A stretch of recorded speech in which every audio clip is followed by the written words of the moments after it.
সাবেক আইজি বেনজির আহমেদ জড়িত ছিল এমন কোনো তথ্য আপনারা প্রাথমিকভাবে জেনেছেন কিনা?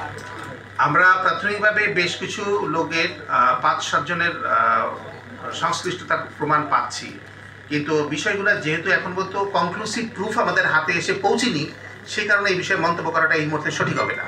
উনি যে মানি লন্ডারিং করেছেন এই বিষয়ে আমরা কিছু ব্যাংকিং অবৈধ লেনদেনের আমরা তথ্য পেয়েছি। আমরা তদন্তের স্বার্থে এই মুহূর্তে তার বিস্তারিত এই সবগুলো জিনিস আমার মনে হয় প্রকাশ করাটা সমীচীন হবে না। আমাদের কাছে যে তথ্যপত্র রয়েছে সেটা হচ্ছে যে টেকনাফ এবং উখিয়া অঞ্চল দিয়ে উনি মিয়ানমার থেকে এবং বার্মা, নেপাল থেকে, ভুটান থেকে বিভিন্ন জাতের গরু উনি আমদানি করেছেন। যেহেতু এটা একটা বিরাট বড় এরিয়া, অনেক বড় একটা পোরাস বর্ডার, আমাদের ধারণা যে হয়তোবা এখানে অন্য কেউ ব্যক্তি এবং গোষ্ঠী তাদের সাথে জড়িত থাকতে পারে। তো এই বিষয়টি তদন্তাধীন রয়েছে, আমরা সামনে আপনাদেরকে জানাতে পারবো। উনি যে মানি লন্ডারিং করেছেন এই বিষয়ে আমরা কিছু ব্যাংকিং অবৈধ লেনদেনের আমরা তথ্য পেয়েছি। আমরা তদন্তের স্বার্থে ওই বিষয়গুলো আমাদেরকে একটু গোপন রাখতে হচ্ছে। যে ব্যাংকগুলোতে, আমরা কোনো ব্যাংকের নাম উল্লেখ করছি না, যে ব্যাংকগুলোতে ওনাদের অবৈধ লেনদেন পাওয়া গেছে এবং মানি লন্ডার হয়েছে, সেটার যে টাকাগুলোর উৎস এবং টাকাগুলোর পরবর্তী পর্যায়ে প্লেসমেন্ট অ্যান্ড লেয়ারিং যেটা আমরা বলি, সেগুলো যেটা হয়েছে তাতে আমাদের কাছে প্রতীয়মান হয়েছে প্রাথমিক অনুসন্ধানে যে উনি মানি লন্ডারিংয়ের সাথে জড়িত। উনি প্রচুর সম্পদের মালিক হয়েছেন। তাছাড়া মোহাম্মদপুর এলাকায় উনি সরকারি খালের জমি ভরাট করে সেখানে অবৈধভাবে ব্যবসা করেছেন। তাছাড়া ওনার নামে প্রচুর জমি, আমরা প্রাথমিক তদন্তে যেটা জানতে পেরেছি, প্রচুর স্থাবর সম্পত্তির অনেক প্রমাণ পাওয়া গেছে। আরো বেশ কিছু সম্পদ আমরা খুব দ্রুতই, যেগুলো আমাদের হাতে এখনো এসে পৌঁছেনি, আমরা আপনাদেরকে এই তথ্যগুলো ভবিষ্যতে দিতে পারবো। প্রাথমিক অবস্থায় আমরা থাইল্যান্ড সহ বিভিন্ন দেশগুলোর কথা শুনছি, কিন্তু আমরা আগামীতে যখন তদন্ত হবে এই বিষয়ে সুস্পষ্ট ধারণা আপনাদেরকে দেব।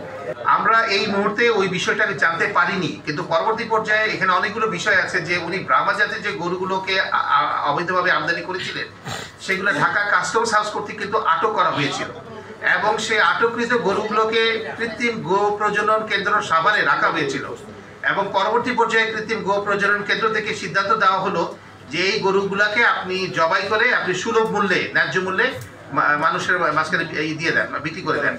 কিন্তু প্রবলেম হলো যে উনি এই গরুগুলাকে জব করেন নাই। জব না করে উনি জালিয়াতির মাধ্যমে কাগজ তৈরি করেছেন যে উনি জব করেছেন। আসলে উনি জব না করে এই গরুগুলাকে তিনি উচ্চ মূল্যে 11 কোটি টাকা মূল্যে উনি বিক্রি করেছেন এবং এই টাকাটাকে উনি দেশের বাইরে লন্ডার করেছেন।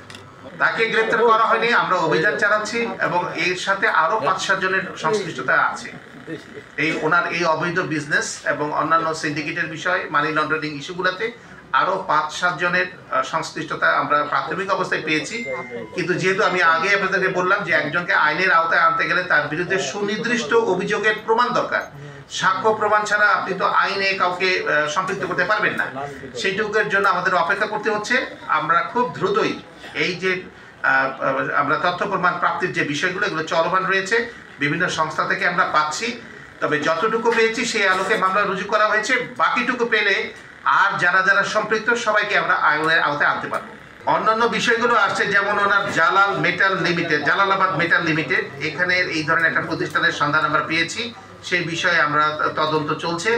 আমরা আরো বিস্তারিত বিষয়গুলো আপনাদের জানাতে পারবো। তবে আপনার কথাটি গুরুত্বপূর্ণ যে হ্যাঁ, ইন্টারফেস হিসাবে অথবা উনি খামারের ব্যবসা এবং উচ্চ বংশীয় গরু ছাগলের বিজনেস এগুলো হয়তো করতে পারেন এবং হয়তোবা এর আড়ালে উনি আরো অনেক কিছু করেছেন যেগুলো তদন্তাধীন রয়েছে। তবে প্রাথমিক অনুসন্ধানে আমরা কিন্তু ওনার নামে প্রচুর সম্পত্তির, স্থাবর সম্পত্তির প্রমাণ পেয়েছি।